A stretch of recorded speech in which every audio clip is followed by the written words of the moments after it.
cerita selama mengawal suaranya, katanya dalam proses pencalekan katanya suaranya sempat hilang gitu. Hilang ya. Seperti apa sih Kak ceritanya Kak? Jadi aku tuh nggak ngertinya sistem KPU sekarang ini kayaknya menurut aku Iya. bukan menurut aku aja, menurut banyak teman-teman memang berantakan banget. Karena suara awalnya kan 5.900 tuh. Aku buka awal 5.900. Tahu-tahu turun di 5.003 suara. 5.030 suara. Turun di 5.003 suara.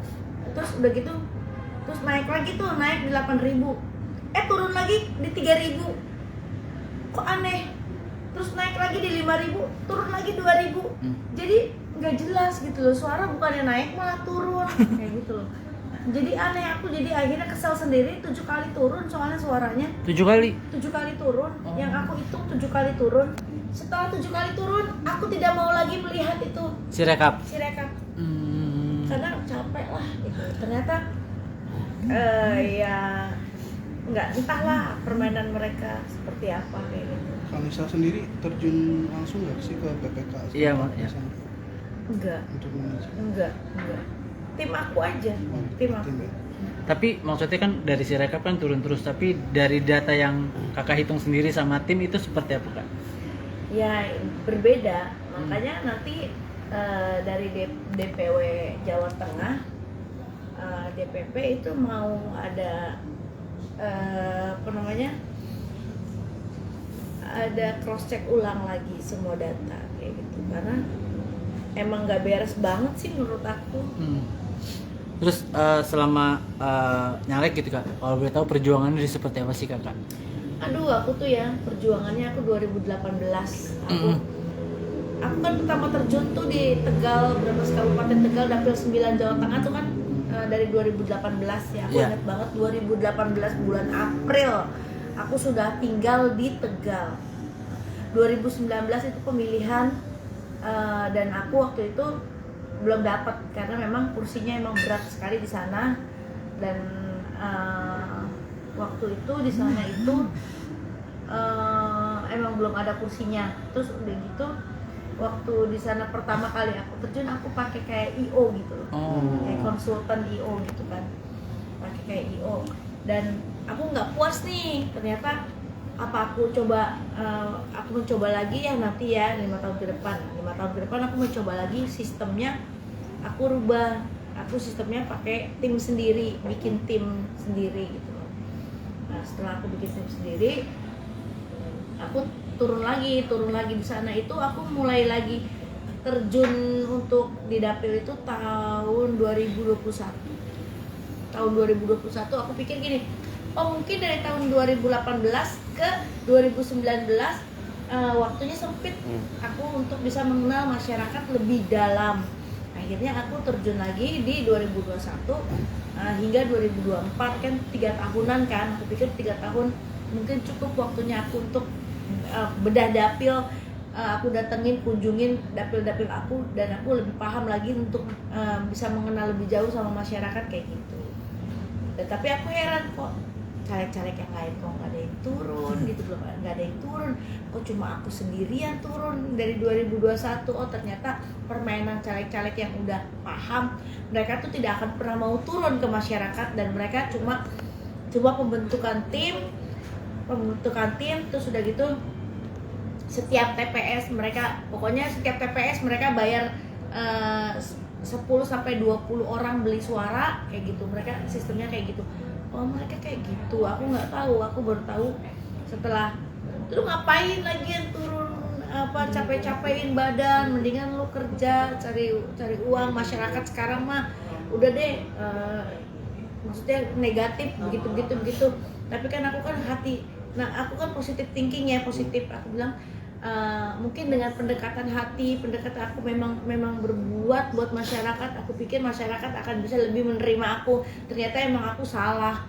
Memang ternyata masyarakat sekarang emang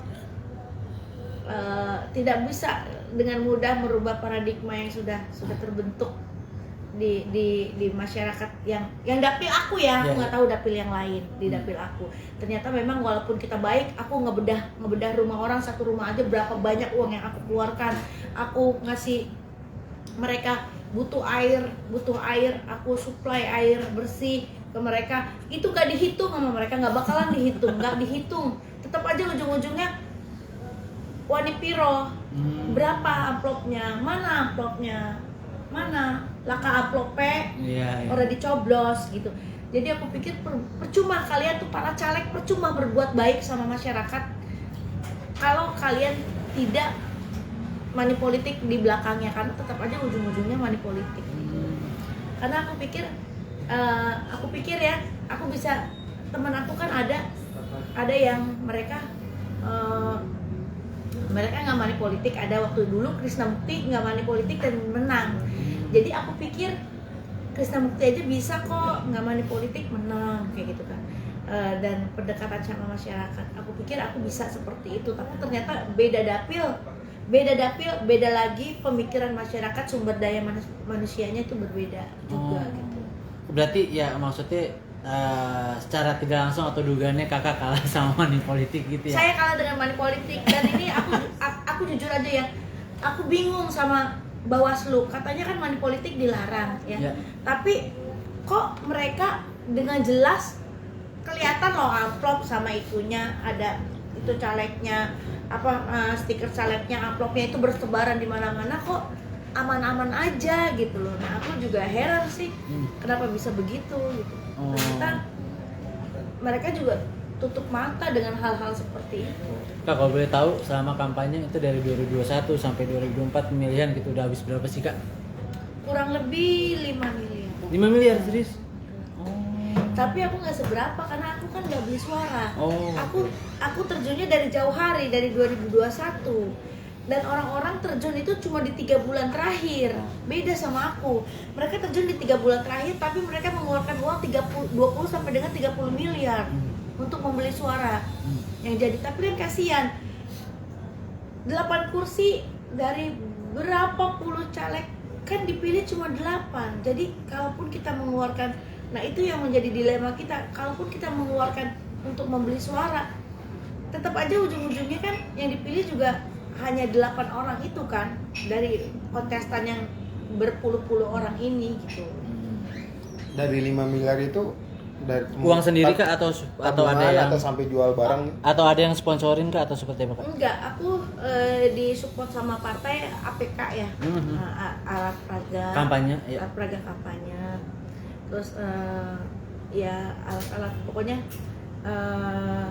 hal-hal yang itu disupport, tapi juga nggak semua, masih banyak yang dari aku juga, tandem aku tuh dari aku semuanya. Dan aku uang dari tabungan aku sama aku jual 2 kendaraan aku. Ini Kendaraan mewah aku udah nggak ada. Kamu lihat sendiri kan, aku datang dengan mobil biasa aja karena 2 mobil mewah aku sudah aku jual. Kak udah habis-habisan nih dalam pemilu 2024 gitu. Jadi kapok nggak sih Kak? Enggak. Untuk nyalonin lagi 2029 nanti? Enggak. Kapok Kenapa sih Kak? enggak. Kenapa Kak? Kapok enggak, cuma aku mungkin mesti dipertimbangkan untuk memilih dapil yang tepat. Gitu. Berarti ada niat buat maju lagi jadi caleg 2029 nanti? Aku tuh ya, aku bertanding. Bertanding itu kan yang namanya pertandingan kan ada menang ada kalah. Betul. Jadi aku yang namanya bertanding, aku tuh siap kalah. Aku bukan kayak orang-orang yang bertanding itu di otaknya cuma bagaimana dia menang. Enggak, kalau aku enggak gitu. Yang penting apa? Yang penting aku sudah berbuat buat masyarakat. Aku melakukan yang terbaik untuk masyarakat. Nah, terserah masyarakatnya sendiri kalau memilih orang yang memang cuma tujuannya mereka di money politik itu. Kalau terbukti jalanan rusak, mereka nggak dibenerin, jangan pernah komplain. Kalian kebanjiran kemarin, jangan pernah komplain, karena apa? Itulah pejabat yang kalian pilih, tidak bisa berbuat buat masyarakat. Tapi kecewa nggak sih Kak, maksudnya untuk pemilu sekarang suaranya menurun? Aku kecewa. Kalau kecewa dengan sistemnya, aku kecewa karena kalau emang real nggak ada money politik, saya bisa jamin suara saya paling banyak. Kalau tidak ada money politik ya.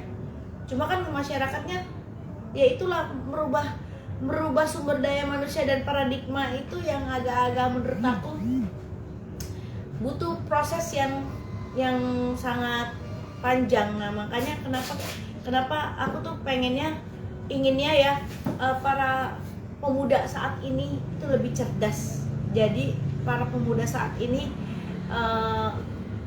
kenapa aku ingin di daerah itu Dapil 9, aku ingin bisa Dapil 9 itu punya generasi penerus yang mempunyai otak yang bagus, wawasan yang luas, sehingga merubah apa yang sudah terjadi saat ini atau kemarin-kemarin untuk bisa lebih baik ke depannya gitu. Jadi mereka tuh nggak kayak sekarang kan ibu-ibu yang sekarang di kampung-kampung wani piro berapa amplopnya pada kayak gitu kan. Aku pengen anak-anak muda nanti berpikiran lebih berbeda gitu, dengan ibu-ibu mereka atau nenek-nenek mereka. Mereka lebih luas untuk berpikiran maju, memilih wakil rakyat yang benar-benar harus dipilih.